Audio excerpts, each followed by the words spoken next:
Oke. Jadi pada dasarnya di akad mudharabah di sini adalah bagi hasil gitu ya. Bagi hasil antara kedua belah pihak ya, di mana ada pemilik dana sama pengelola dana. Nah, kalau di mudharabah ini asumsinya ini bukan di bank lah. Oke lah, mungkin kita bisa kesampingkan dulu bank. Ini bisa kita asumsikan kalau teman-teman ingin melaksanakan prinsip syariah dan ingin melaksanakan akad mudharabah. Yang satu pihak gitu ya, pihak di sini adalah pemilik dana. Orang yang benar-benar mempunyai dana 100%. Ya. Kalau di sini pengelola dana, artinya yang benar-benar pakai dana dari si pemilik dana. Oke, jadi pemilik dana di sini benar-benar hanya memberikan dana 100% dan pengelola dana di sini hanya mempunyai skill dan tenaga. Itu di mudharabah. Sampai sini bisa didengar, bisa diikuti? Bisa, Pak. Bisa, Pak. Oke, terima kasih. Saya harus memastikan nih, karena khawatir suara saya tidak keluar. Ya, jadi untuk di mudharabah ini secara akadnya gitu ya, dalam fatwanya tuh 100%. 100% pemilik dana, punya dana, pengelola dana hanya punya skill. Ini bisa terjadi sehari-hari dalam kehidupan kita sehari-hari. Kalau teman-teman punya mobil yang disewakan untuk Grab misalkan, itu bisa pakai akad mudharabah. Atau misalkan teman-teman punya apa ya? Biasanya aset sih ya kalau akad mudharabah. Atau misalkan punya uang 100 juta, silakan ini pakai dana saya. Itu bisa pakai mudharabah gitu. Terlepas nanti ada pengembangannya lagi, misalkan dari 100 juta ini ingin dikembangkan untuk apa? Itu tergantung kedua belah pihak. Ada mudharabah mutlaqah, ada mudharabah muqayyadah nantinya. Apakah nanti dana 100 juta ini misalkan berdasarkan keinginan si pemilik dana berhak mengatur, itu ada akadnya. Karena dia pemilik dana. Ataupun tidak diatur sama sekali, oke dibebaskan. Itu diberikan kesempatan kepada pengelola dana. Itu mudharabah. Jadi mudharabah ini sangat-sangat applicable bagi teman-teman yang ingin menerapkan prinsip syariah sebenarnya. Karena pada dasarnya secara tidak sadar kadang kita menerapkan prinsip syariah sama teman-teman kita misalkan. Orang aya aset atau misalkan aya duit gitu ya. Kayak hasilnya bagi hasil lah gitu, bagi dua gitu. Secara tidak langsung sebenarnya prinsip bagi hasil atau syariah itu lebih kita familiar gitu, kita terapkan sebenarnya dibandingkan misalkan ini ada duit kembaliin lagi dong dengan bunganya. Sejauh ini secara culture sebenarnya kalau pergaulan kita sehari-hari hampir enggak ya, kecuali teman-teman yang memang wah istilahnya suka ada yang bilang wah Zionis maneh gitu, atau misalkan wah Yahudi maneh gitu ya, selalu dibalik-balikan seperti itu gitu. Tapi kalau misalkan dalam kedekatan pergaulan sih kayaknya enggak gitu pergaulan, kecuali mungkin beda halnya kalau teman-teman ke rentenir ataupun ke bank emok ya, tentu itu beda-beda lagi kasusnya. Jadi sebenarnya syariah itu sangat applicable gitu untuk diterapkan. Nah, bagi hasilnya di mana? Bagi hasilnya tuh di mana? Tentu bagi hasilnya adalah ketika ada hasil dari 100 juta, bukan dari 100 jutanya, misalkan dibagi dua, 50-50, bukan dari 100 jutanya, tapi dari hasil. Jadi dari angka 100 juta, harus mampu menghasilkan dulu. Menghasilkan dulu, misalkan ada 10 juta, nah 10 juta ini yang kemudian dibagi kedua belah pihak. Persentasenya tidak ada ketentuan khusus.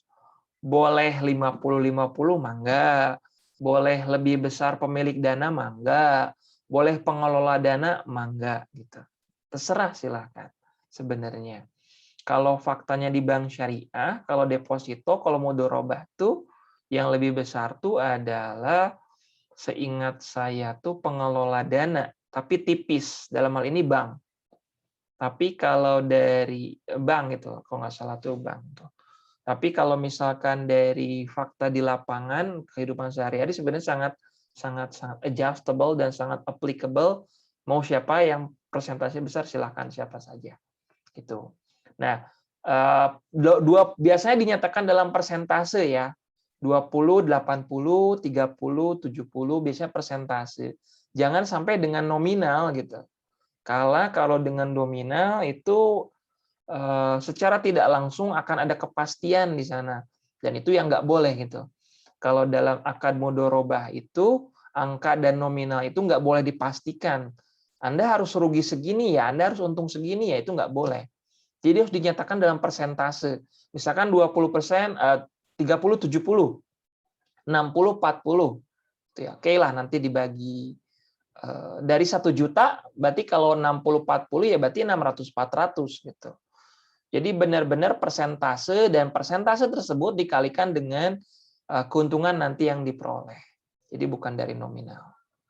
Bicara rugi sekarang, kalau rugi tentunya balik lagi ke modal biasanya kalau rugi. Kalau rugi dilihat dari proporsi modal gitu, misalkan. Maaf, bukan musyarakah, ini mudharabah. Kalau rugi sebenarnya ketentuannya ditentukan ditanggung sendiri oleh yang namanya pemilik dana. Kalau rugi untuk mudharabah ini, sebentar.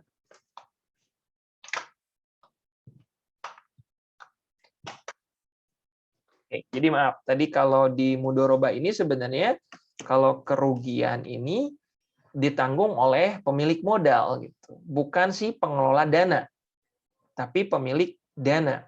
Karena pemilik dana tadi benar-benar 100% memberikan dananya di skema mudharabah di sini. Jadi kalau ada kerugian sebenarnya udah rugi. Kalau misalkan, Pak, saya rugi hari ini misalkan bulan ini rugi 500.000, itu benar-benar udah rugi, pemilik dana sebenarnya udah rugi, di situ pun sudah rugi, ditanggung tuh di situ aja udah rugi, artinya nggak dapat apa-apa gitu, nggak dapat apa-apa, artinya di situ sudah rugi, sudah menanggung rugi gitu, dan tidak ada statement ataupun fatwa menyatakan oh ini 500.000 harus dikembalikan gitu ke pemilik dana, nggak, tidak boleh dijamin di situ, pengelola dana menjamin, jadi benar-benar ditanggung gitu, kecuali si pengelola dana lalai dalam melaksanakan bisnisnya. Dalam satu waktu dia misalkan malas-malesan, ketangkep basah misalkan, atau misalkan dia tidak amanah, nah itu tentunya harus ganti rugi gitu. Itu secara konsep dan teori ya. Walaupun secara fakta dan praktik mungkin bisa jadi nanti adjustable lagi. Oke, sebentar.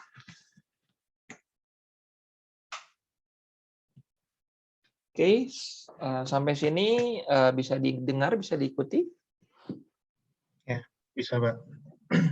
Jikalau ada yang ingin ditanyakan, barangkali silahkan, mangga. Barangkali ada.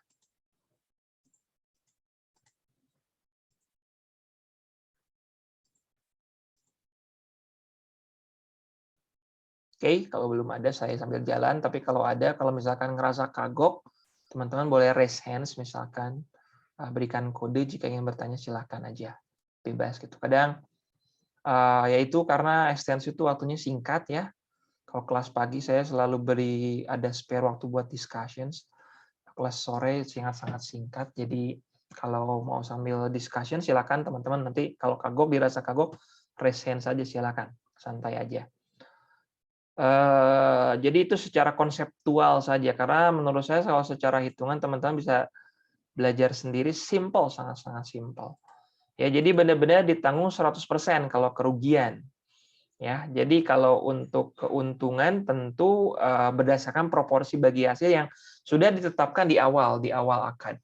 Jangan sampai menentukannya tuh di akhir akad, tapi di awal akad, disepakatan di kontrak yang ditertera di awal kedua belah pihak. Nah, sementara pembagian hasil usaha di sini ini gampang lah dibaca aja. Pembagian hasil usaha di sini ada dua cara. Kalau secara accounting di sini ada dua. Pertama berdasarkan HPP, ya HPP, laba kotor, maksud saya laba kotor, punten. Jadi untuk misalkan ada dua belah pihak, misalkan oke 30-70 gitu ya, atau 40-60. Nah, 40-60% tuh bisa dari laba kotor atau bisa dari laba bersih gitu. Bisa dari laba kotor, bisa dari laba bersih. Tergantung nanti kesepakatannya mau dari mana. mau dari laba kotor tuh bisa dikatakan ya laba kotor ya, gross profit. Kalau dari laba bersih setelah dikurangi biaya-biaya net profit. Atau bahasa pebisnis biasanya laba kotor tuh ada yang bilang juga omset gitu ya, omset. Kadang bisa juga ada yang menentukan dari omset dari sini gitu. Belum dikurangi HPP, ada beberapa hal menentukan dari sini gitu. HPP kadang ada yang ngerti, ada yang enggak cara ngitungnya. Ya udahlah dari omset aja deh gitu. Itu biasanya dasarnya di sana. Tapi kalau ada yang orang paham HPP, biasanya kurangi HPP dulu deh gitu. Gross profit deh dari gross profit. Seperti itu. Tapi ada juga yang udah oke lah dari yang bersihnya dulu setelah dikurangi biaya-biaya, baru kita dari 100.000 seperti itu. Tapi secara faktanya umumnya adalah intinya dari yang kotor atau yang bersih profitnya. Kalau bersih udah jelas setelah dikurangi semuanya. Tapi kalau kotor ini masih multitafsir, ada yang tadi saya bilang ya, ada yang sudah HPP, ada yang belum HPP. Itu tergantung nanti kedua belah pihak saja sih sebenarnya. Nah, jadi itu pembagian hasilnya dari mana. Nah, jadi kalau misalkan angkanya di sini simple ya, tadi kalau 100.000 ya berarti tinggal dibagi 2 saja, dibagi misalkan di sini ada 30/70 gitu ya, ya berarti jelas simple. 30% untuk pemilik dana, misalkan pengelola dana 70%, 30.000 dan 70.000 gitu. Atau misalkan di sini 10% dikali 90 gitu. Tinggal dikalikan saja, ini ternyata dari 350 itu dari laba kotor. Tinggal dikalikan saja laba kotornya berapa. Ya simple, sangat-sangat simple untuk perhitungan bagi hasil. Untuk perhitungan ya. Walaupun kadang saya berpikir juga gitu kalau fakta di lapangan, kalau kita menerapkan prinsip syariah seperti ini gitu ya, mungkin banyak challenge tersendiri gitu ya. Challenge-nya apa sih? Kalau saya berpikir challenge-nya adalah secara kejujuran. Kalau bukan mekanisme perbankan ya. Kadang perbankan juga kalau kredit mikro pun, ya mana ada usaha-usaha kecil yang biasanya punya laporan keuangan yang benar-benar baik gitu. Benar-benar baik gitu ya. Bahkan saya pernah ngobrol-ngobrol gitu ya, mungkin teman-teman juga ada yang punya pengalaman kur gitu ya. Ngobrol sih ya, saya baru cuma ngobrol aja. Ternyata kalau kur saja kredit usaha rakyat saja gitu ya, cuman kadang si yang surveyornya tuh cuman, "Pak, gimana bisnisnya?" gitu, cuman ditanya gitu aja gitu ya. "Oh, teu acan aya perkembangan, Pak," gitu, "masih gini-gini aja." Itu kadang didiemin aja gitu. Nggak ada tindak lanjut gitu. Kalau kur ya, nggak tahu skema-skema yang lainnya gitu. Artinya kalau prinsip-prinsip syariah, kalau misalkan kalau misalkan ada yang tidak mengindahkan prinsip syariah, yang bisa aja tidak jujur ataupun tidak mengungkapkan hasilnya. Tapi kalau misalkan benar-benar kedua belah pihak ini benar-benar sepakat untuk saling terbuka, harusnya sih bisa diterapkan seperti itu. Ya, jadi ini skema-skema pembagian hasil usaha kalau teman-teman yang ingin menerapkan prinsip-prinsip syariah. Oke, waktu kita sekitar 10 menit lagi. Mungkin nanti akan saya lanjut di sesi kedua secukupnya sampai maghrib saja. Jadi nanti kita diskusi. Sampai sini ada yang ingin ditanyakan?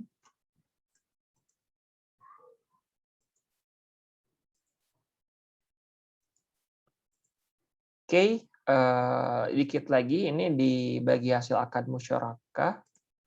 Ya, jadi berdasarkan kasus gitu ya. Di sini ada 2, Bapak A dan Bapak B gitu ya.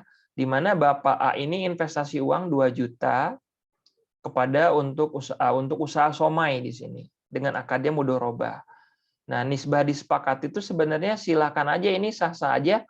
Kalau ingin tergantung angka saja 1/3 atau mau pakai angka 20/80, 30/70 itu silakan aja.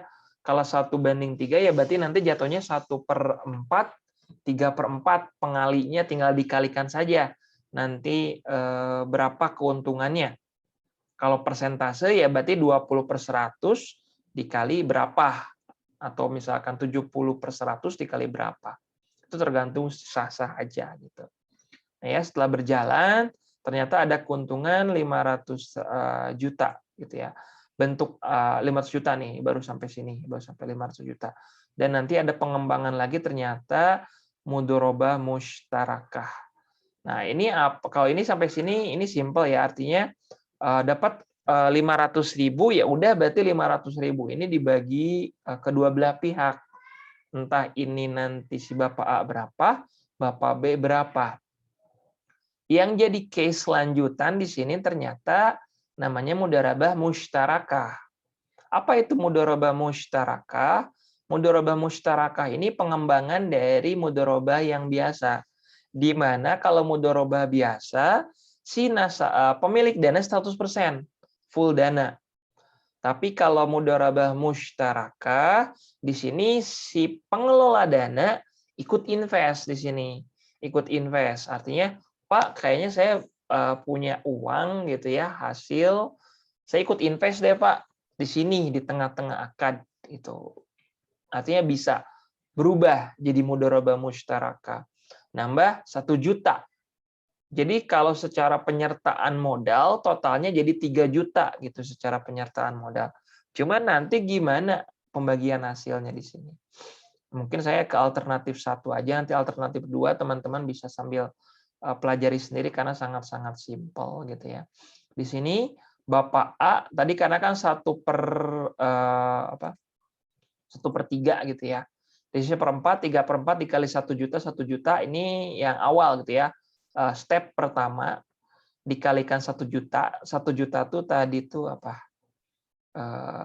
tambahan dana dari si pengelola ya dikali 1/4 dikali 1 juta, 3/4 dikali 1 juta hasilnya 250 sama dengan 750. Lalu hasil investasi dikurangi untuk Bapak B. 1 juta dikurangi 750. Nah, kenapa Bapak B gitu ya? Karena Bapak B di sini adalah selaku pengelola dana gitu, pengelola dana. Jadi nilai 1 juta ini nilai investasinya dikurangi nilai hasilnya gitu. Hasilnya memperoleh 750.000.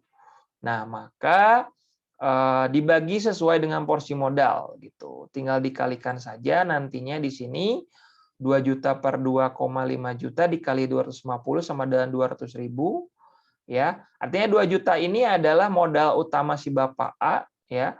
500.000 ini adalah benar-benar modal dari si Bapak B gitu. Dikali 2,5 juta dikali 250 sama dengan 50.000.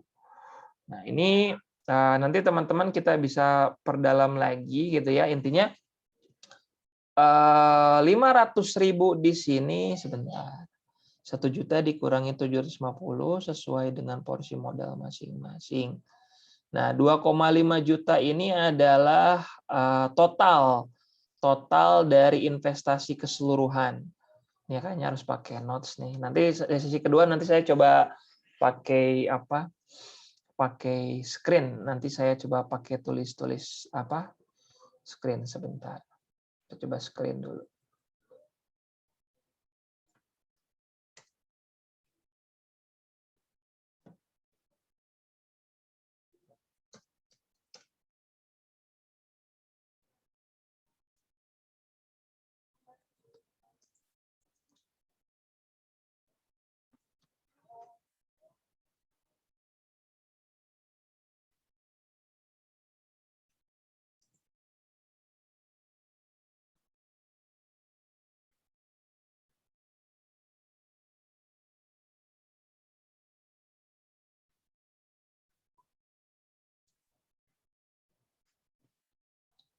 Oke, jadi di sini ada ilustrasinya adalah mudharabah mushtarakah. Jadi kalau misalkan kita lihat lagi kasusnya di awal di sini gitu ya, modal awalnya adalah Bapak A gitu ya. Bapak A di sini adalah 2 juta ya. Bapak A di sini adalah selaku pemilik dana awal. Kemudian Bapak B ingin nambah menginvestasikan. Ternyata yang diinvestasikan itu adalah 500.000, tadi saya salah baca berarti. Bentuk akad menjadi mudharabah musyarakah laba. Oh, laba ternyata. Laba 1 juta tuh laba ya. Kita tulis dulu deh biar nggak lupa. Pantesan saya agak keder tadi. Di sini 1 juta laba tuh ternyata. Ternyata Bapak B itu nambahnya tuh adalah 500.000 gitu. Ya. Itulah kenapa tadi hasilnya adalah 2.500.000, ternyata 1 jutanya adalah laba ternyata. Oke. Jadi intinya asalnya 2 juta, total tuh bukan 3 juta, ternyata jadi 2.500.000. Karena Bapak B ikut menginvestasikan dananya sebesar 500.000. Jadi 2.500.000 ya. Maka hasil di sini pun ternyata 1 juta tuh dikalikan labanya. Labanya ini yang awal gitu. Ketika memperoleh hasil awal berarti hasil awal di sini oke deh dibagi sesuai 250. Ternyata 1 juta tuh laba gitu, saya salah lihat tadi. Maka setelah dikalikan ke bawahnya tuh baru gitu. Ini 1 juta hasil labanya ya, dikurangin hasil 750 adalah hasil dari si B itu sendiri gitu ya. Maka hasilnya adalah 250.000. Maka 250.000 itu jadi pengali di sini. 250 250 ya. 2 juta Bapak A karena modalnya 2 juta. 500 Bapak B karena nambah 500. 2,5 juta, 2, juta adalah total dikalikan, kemudian 200 di sini hasilnya 50 ya. Total untuk A adalah 200.000 akhirnya pada akhirnya ya. Jadi intinya ini belum final, ternyata finalnya 200.000 ya. Jadi intinya kayak subsidi lah. 50-nya disubsidikan ke Bapak B gitu. 50-nya disubsidikan ke Bapak B. Sehingga Bapak B di sini memperoleh hasilnya jadi 800.000. Oke, gitu clear-nya ya. Punten tadi saya agak keder, ternyata 1 juta tuh profitnya ya. Profitnya dari 500.000 itu hasil yang diinvestasikan ditambah oleh Bapak B. Oke, 1 menit lagi. Ada yang ingin ditanyakan dulu sebelum nanti mungkin sesi kedua kita lebih ke ngobrol-ngobrol aja dari alternatif perhitungannya, karena saya rasa ini sebenarnya simpel-simpel aja sih gitu. Ini tinggal masukin angkanya saja, tinggal dihitung. Tapi mungkin teman-teman siapa tahu nanti bermanfaat kalau ingin menerapkan prinsip syariah barangkali gitu.